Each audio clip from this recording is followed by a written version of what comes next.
e poder compartilhar um pouquinho daquilo que nós temos aprendido com o Senhor através da sua palavra. Pedir a vocês que abram a palavra de Deus, a primeira carta de Paulo aos Coríntios, capítulo 13.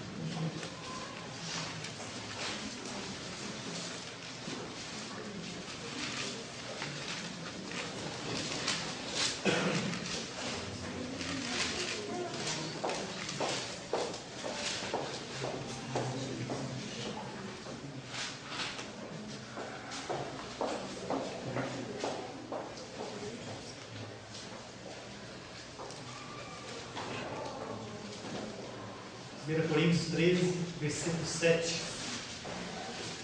Vamos colocar de pé, vamos ler juntos, versículo 7.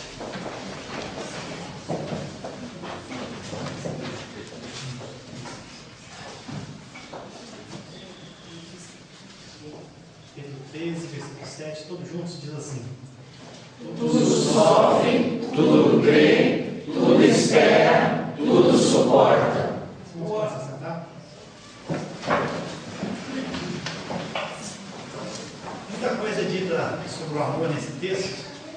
Nós vamos comentar um pouco as várias coisas que são ditas a respeito do que o amor é, o contexto no qual esse texto foi dito, mas minha pretensão é que você vá para casa guardando só esses verbos: sofre, crê, espera, suporta. Não é pedir muito, né? 4 palavras. Creio que durante a semana vocês vão se lembrar dessa pregação se eu me resumir a 4 verbos. Meus irmãos, o extraordinário, ele é bom na nossa vida.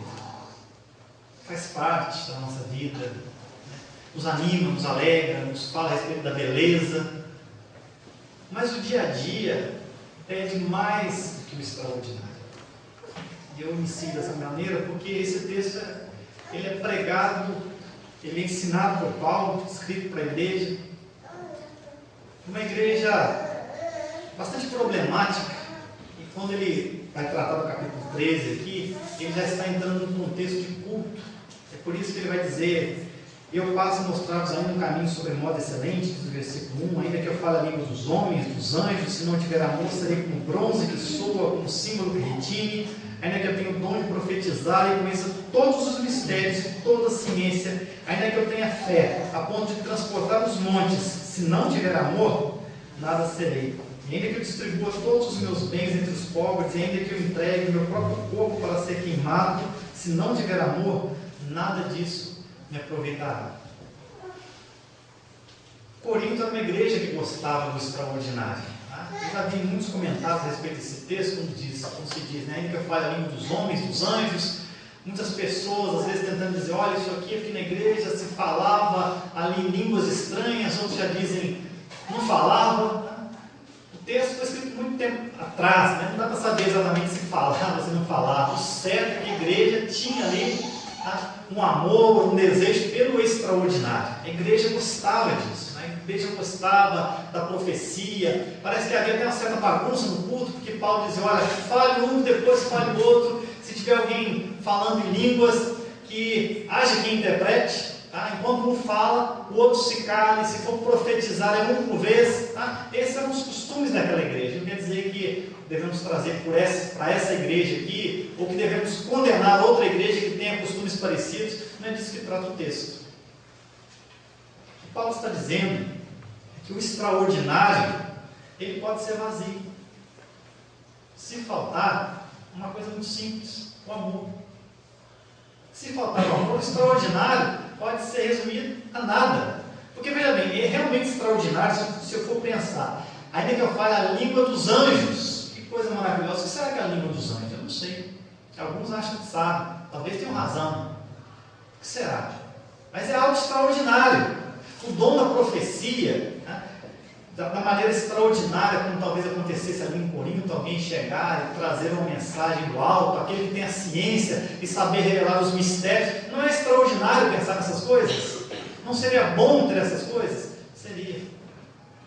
Agora, Paulo diz que se fosse só isso, é como símbolo que retine, né? É como lata vazia. A lata faz barulho, né? E quanto mais vazio, mais barulho faz. Se ela estiver cheia, ela faz pouco barulho. Mas essas coisas podem ser resumidas a nada. Eu acho interessante Paulo dizer, se eu não tiver amor, nada serei. O que é ser nada? O que é ser vazio? O que é ser sem conteúdo? Ou até pior, o que é não ser? Eu não serei nada, então é não ser. O que significa isso? Mais curioso é que nós temos encontrado muitas pessoas por aí que elas se apegam ao extraordinário, mas são vazias.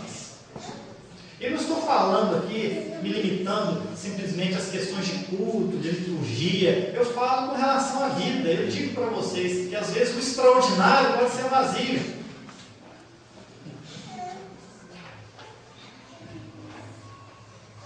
Hoje em dia, nós nos apegamos ao extraordinário. Há muitas famílias aí buscando o extraordinário. Outro dia, achei curioso, eu também dou aula na escola, uma mocinha disse: a minha mãe já falou para mim, tenho que me casar com um homem rico. E as colegas todos olharam para ela, elas não estavam acreditando.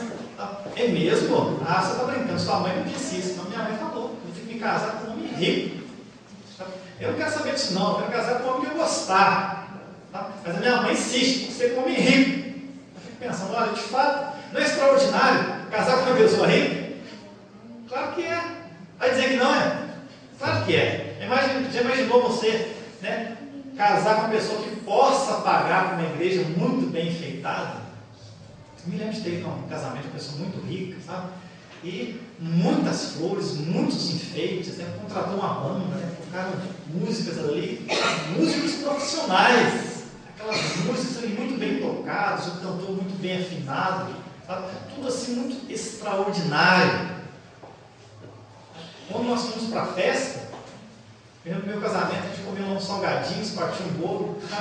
Meu amigo, nessa festa, nós comemos do bom e do melhor. Tinha comida que até hoje eu não sei o nome. Sei que era gostoso. Eu não sabia nem o nome que estava sendo oferecido ali.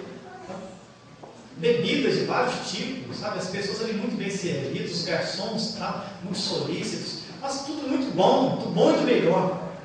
Espero que o casamento tenha frutificado. Agora imagine se for só isso. Se for só o extraordinário, o vestido muito caro, a banda muito bem paga, as flores de primeira qualidade, imagine se for só o extraordinário, e se não tiver essência, de que vale isso? Nós sabemos de casamentos aí que são extraordinários, mas depois acaba, não duram, não vão para frente. Meus irmãos, só o extraordinário não é suficiente para nós.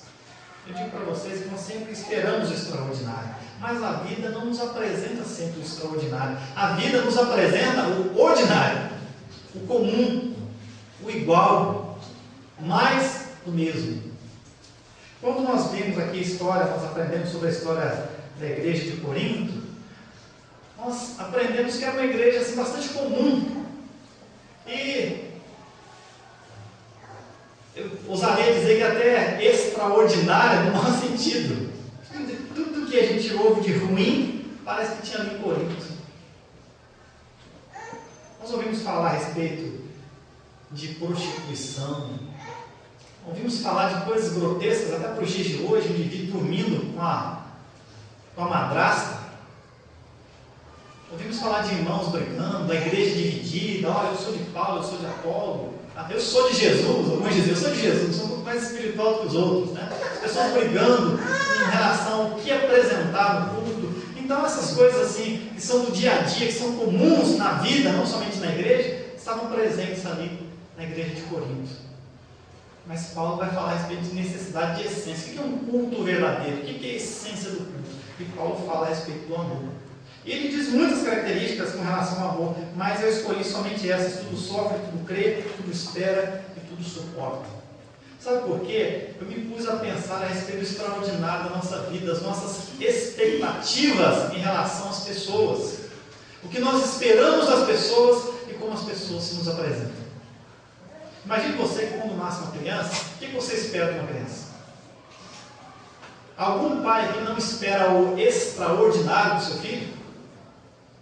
Alguém Quando toma uma criança nos braços, imagina, olha, essa criança aqui vai ser um ladrão. Alguém pensa isso? Olha, isso aqui vai se envolver com drogas. Olha, isso aqui vai acabar com a vida dele muito cedo. Ninguém pensa isso. Todo mundo, quando pega uma criança no colo, imagina, olha, aqui o médico, aqui o advogado. Advogado hoje está bem baixo, né? Os médicos estão bem altos, bem bem. Os advogados, o mercado está bem saturado. Ele já imagina, ele vai ser um engenheiro, né? Um engenheiro eletrônico. Vai trabalhar na Petrobras esse menino. Olha, né? O menino vai lá, ele mexe no barco, suja as mãos. Olha, está vendo? As mãos sujas. Sabe? Esse menino aí nasceu para mexer com petróleo. Daqui a pouco ele está mexendo com graxa. Ninguém imagina, vai ser mecânico, ninguém imagina, vai explorar o petróleo. O engenheiro, a viajar o mundo. É assim que nós imaginamos nossos filhos. Está certo? Claro que está. Você vai pensar alguém que vai ser um bandido? Tem que imaginar que vai ser um engenheiro, está perto do braço. Está certo. Só que, quantos vão virar engenheiros da Petrobras? Alguns. A maioria será de pessoas comuns. E eu digo mais a vocês, as pessoas comuns, elas têm a capacidade de nos decepcionar, de nos ferir. É real. Imagina um casamento, alguém quando se casa, você não imagina o extraordinário? É claro que você imagina, nossa, o casamento tem que ser perfeito, né? Essa pessoa é maravilhosa, né? Encontrei alguém, nossa, é minha cara metade, é minha alma gêmea. É a tampa da minha panela, é o outro lado, né? É a outra parte da maçã, da laranja, sei lá o que se diz.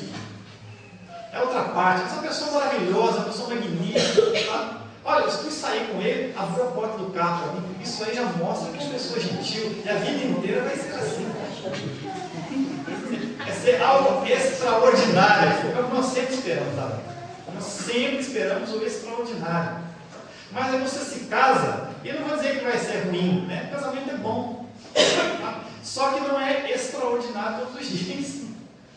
As pessoas se endividam, pedem um sono, meu Deus do céu, que burrada que eu fiz. Me lembro de um amigo, se meteu em muitos negócios, tá? Boa pessoa, tá? da igreja presbiteriana, né? Não se fosse da igreja não seria tão bom assim, né? Uma pessoa maravilhosa, se endividou. E ele disse para a mulher, olha, o seguinte, agora eu vou pegar meu salário e vou dar nas suas mãos, você vai administrar. Foi com trauma de dinheiro, né? Se meteu em muitas dívidas, teve que vender a casa do casal para poder pagar as dívidas. Você já imaginou que dor é isso no coração de um homem? Né? O homem sempre quer se sentir um provedor, né? Não, eu coloco dinheiro em casa, eu que dou de comer na boca dos meus filhos. Qual homem quer pensar, olha, esse aqui, uma mulher pensando, esse é o homem que eu costumo me casar, né? E ele vai tirar o teto da cabeça dos meus filhos. Ninguém pensa isso.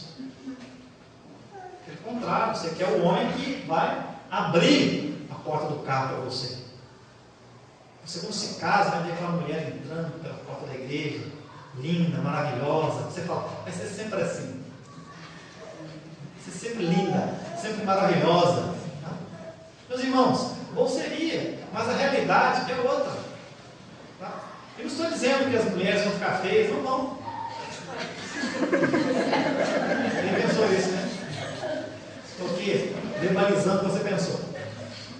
Não, a vida vai judiar bastante da gente.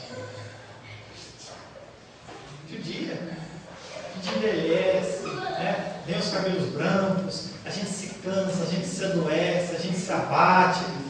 Isto é o ordinário. O extraordinário é entrar linda, né? Pela igreja, né? No corredor da igreja entra uma mulher linda, maravilhosa. Que maravilha. Né? Será sempre assim. A vida não vai permitir que seja sempre assim. Infelizmente não vai. Eu só estou aqui dizendo para vocês a respeito da realidade. Então, quando Paulo fala para a igreja a respeito, olha, essas coisas são extraordinárias, são coisas extraordinárias. Falar a língua dos homens, dos anjos, dos mistérios, da ciência, todas essas coisas são fantásticas. Mas a necessidade da igreja, como Paulo entendia aqui da igreja de Corinto, era o amor. O amor que é paciente, que é benigno, que não reage a ciúmes, que não se ufana, que não se ensoberbece, não se conduz inconvenientemente, e todas essas características das quais escolhi apenas 4 para falar para vocês. que é, tudo sofre. Eu digo para vocês, as pessoas vão precisar disso. Sabe aquela mulher que entra extraordinária, né, pelo corredor da igreja? Ela vai precisar de um homem que às vezes sofra por ela. Assim como as mulheres estão dispostas a sofrer. Me lembro que tempos atrás li uma informação que me entristeceu bastante, dizendo que quando o filho adoece, tem que ficar no hospital durante muito tempo, talvez por muitos anos, geralmente o casamento acaba. Fiquei triste de saber disso. E acaba pela seguinte maneira, que a mãe fica e o pai vai. Não é triste? Sabe o que falta? Falta o amor que não é do extraordinário, mas do ordinário, que tudo sofre. Tudo sofre. E que fica ao lado, que fica junto, quando adoece, quando quebra, fica sem dinheiro, quando faz uma burrada na vida, né? Não tolera essa burrada. Vamos separar. O amor, meus irmãos, a necessidade do dia a dia é o amor que tudo sofre. E ele diz outra coisa aqui, tudo crê. Eu digo para vocês, crê quando as circunstâncias são favoráveis, todo mundo crê. Imagina um indivíduo, tá? Chega ali, rico, bem sucedido, uma boa família, né? O pai tem dinheiro, você fala, você crê que esse rapazinho aqui, o filho dele vai ser bem sucedido? Creio. Creio. Quem não crê? Eu creio. Você não crê? Com certeza que eu creio. Agora, às vezes você está investindo numa criança, você olha a criança pobrezinha, sem ali muitos recursos, sem muitas oportunidades na vida. Você crê que daqui sairá um líder? Você crê que daqui sairá uma pessoa que vai transformar o mundo, vai transformar a sua cidade, que vai fazer a diferença? Você crê que daqui sairá um empresário que vai dar serviço para muita gente? Você olha para o indivíduo. Creio. Creio de que jeito? Creio de que maneira? E quando na família alguém quebra? Sabe? E quando as coisas dão errado? Quando está tudo ruim? Quando há brigas? E quando há ressentimento? Você crê, sabe, que desse deserto aqui pode brotar água? Como nós cantamos, né, aquela música que até virou piada, né? Os galhos secos. Você crê que desse galho seco pode surgir uma flor? Mas eu digo a vocês, meus irmãos, a vida precisa disso, de pessoas que creem. Nós precisamos crer. Nós precisamos acreditar que o amor de Deus, ele é transformador. Quando Paulo diz aqui que tudo espera, eu digo para você que quando sofrer, ele vai se envolvendo com coisas que você não planejou. Um futuro que você não tinha em mente. O seu casamento toma um rumo que você não desejava. E agora você tudo espera fala a respeito de ter esperança. Olha, eu tenho esperança, eu creio. E eu consigo enxergar coisas boas lá para frente. Meus irmãos, exatamente essas coisas que nós precisamos. O amor precisa disso. O amor é isso. Infelizmente, às vezes a gente fica cobrando extraordinário, a gente cobra dos filhos, olha, eu quero você na igreja, eu quero você cantando, eu quero você pregando, eu quero você frequentando. Quando o que ele precisa é de uma mãe, de um irmão, que tudo sofre, esteja do lado, que crê, que espere, que caminhe. Essa palavra tudo suporta. Pensando, quantas vezes na minha vida eu já falei, já ouvi pessoas falando, eu não suporto isso. Não suporto isso. Eu não tolero, não suporto. E Paulo vem dizendo, o amor, tudo suporta. Tudo. Quando eu penso em ilustrar esse texto, para ficar mais claro, eu penso no próprio Jesus. Imaginou Jesus, o Filho de Deus, que abandona a sua glória, se faz homem, ele veio aqui fazer o quê? Fazer um culto extraordinário com a língua dos homens e dos anjos? Não, ele vem andar com pessoas. E não pessoas cheirosas, bem vestidas, pessoas respeitáveis, pessoas elogiáveis. Pelo contrário, essas pessoas nunca ficaram muito próximas de Jesus, tornaram-se até inimigos de Jesus. Os poderosos, os anciãos, os sábios daquele tempo, quem andava ao redor de Jesus? Quem foi Jesus? Jesus foi um homem que saiu da Galileia, uma região desvalorizada, uma região mal falada, daquele tinha um sotaque, né? Como é que reconheceram que Pedro era da Galileia? Pelo sotaque. Assim que ele abriu a boca para falar lá, da Galileia, da Galileia. Então assim, quando você via aquele Nazareno chegando com sotaque galileu em Jerusalém, eles não respeitavam Jesus. Olha isso. Como pode esse saber letras sem ter estudado? E as pessoas que andam ao redor dele, prostitutas, pecadores, endemoniados, doidos, todo tipo de gente ruim ao lado dele. Mas sabe por que eles andavam ao lado de Jesus? Porque eles enxergavam em Jesus o amor, eles sentiam nele o amor, que tudo sofre, que tudo crê, que tudo espera, que tudo suporta. Meus irmãos, porque na vida, no dia a dia, no comum, no ordinário, o que nós precisamos é dessas coisas. Você pode até vir aqui em culto, alguma coisa extraordinária acontecer, você tem um sentimento fantástico, algo maravilhoso, tá? Não digo que não tenha, Deus ajude que você tenha, né? Que você experimente, que você sonhe, que você veja, que Deus revele a você, que todas essas coisas aconteçam, tá? Se for da vontade dele para o seu bem. Mas eu digo para você, isso aí sozinho é tudo vazio. E quando você for para a sua casa, sabe quem você vai encontrar lá? O seu marido que comete erros, a sua esposa que tem um humor variável, os seus filhos que nada são perfeitos, e à medida que vão crescendo, vão desafiando você e vão fazendo as próprias escolhas e tomando caminhos que você nunca desejou. Aí, no dia a dia, sabe o que você vai precisar? Você vai precisar ser como Jesus. Tudo ama, que ama, tudo sofre, tudo crê, tudo espera, tudo suporta, porque essas coisas é que vão fazer a diferença. Estou encerrando. Os irmãos mais antigos que me conhecem sabem que eu não prego muito tempo. Mas não se me assustem já. Vou dizer a vocês que, à medida que eu fui conhecendo mais sobre Jesus, sobre a sua palavra, eu parei de falar sobre céu e inferno para as pessoas. Eu tive que ser honesto comigo mesmo. Eu me perguntei o que é o céu. Eu disse, eu não sei o que é. Ninguém sabe o que é.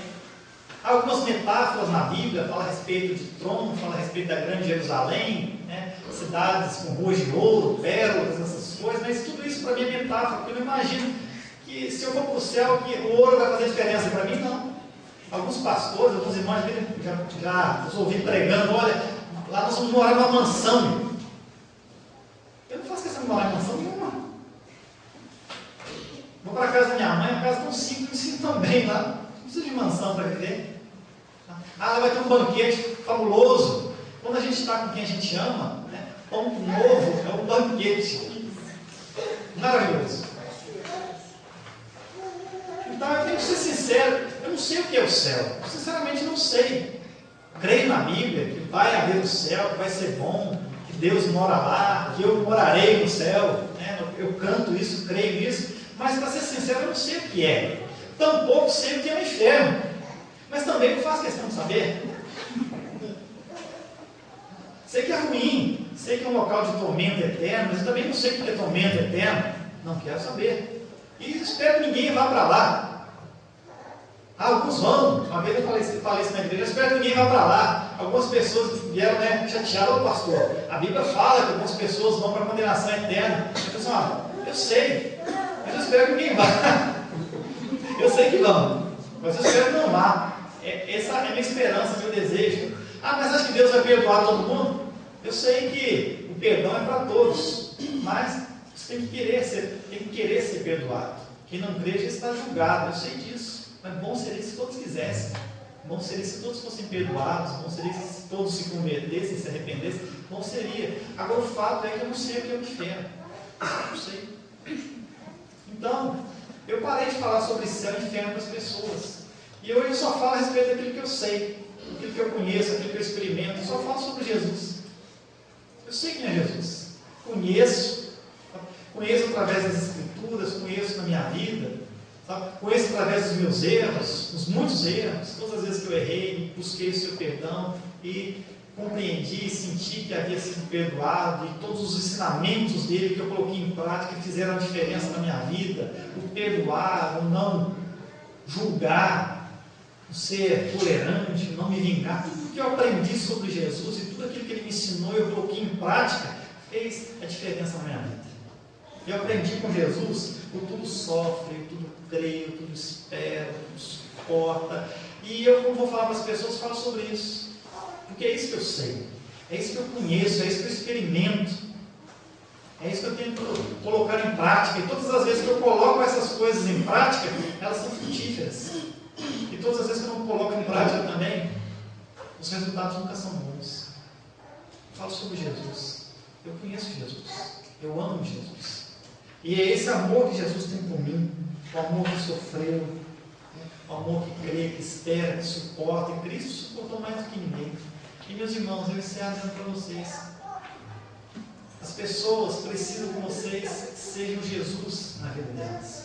Elas podem saber disso. Talvez elas não saibam o que é o céu, talvez não saibam o que é o inferno, mas se você for como Jesus, elas saberão.